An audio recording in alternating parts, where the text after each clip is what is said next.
முழுமையாக சட்டத்தை படிக்காமலே தங்களுடைய கட்சியின் நிறுவனர்கள் தலைவர்கள் கொண்டு வந்த திட்டத்தையே மறந்து அந்த திட்டத்தை மீண்டும் நீங்கள் செயல்படுத்துவதற்கு சட்ட திருத்தம் கொண்டு வரலாமா என்று கேட்ட அன்பிற்கினிய அக்ரி கிருஷ்ணமூர்த்தி அவர்களுக்கும் எழுதி கொடுத்த தளவாய் அவர்களுக்கும்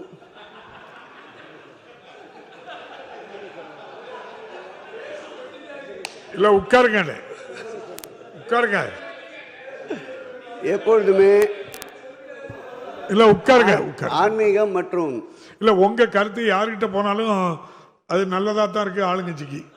ஆன்மீகம் மற்றும் சிந்தனைக்கு உரியவரான யோசனைக்குரிய சிந்தனை செல்வம் அவர்களுக்கும் இந்த நேரத்தில் என்னுடைய மகிழ்ச்சியையும் நன்றியையும் பகிர்ந்து கொள்கிறேன்.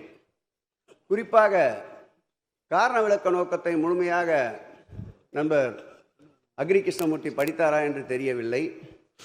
5 கோடி வரை அறங்காவலருக்கு அனுமதி அளிக்கப்படுகிறது என்று எங்கும் வார்த்தை இடம்பெறவே இல்லை. அறங்காவலருடைய பொறுப்பு என்னவென்றால் கொண்டு வரப்படுகின்ற திட்டங்களுக்கு அரசிற்கு முன்மொழிவை அனுப்புவதுதான் அறங்காவலர்களுடைய பொறுப்பே தவிர இத்தனை கோடியில்தான் அவர்களுக்கு வரமுறை என்பது சட்டத்தில் எங்கும் இடமில்லை.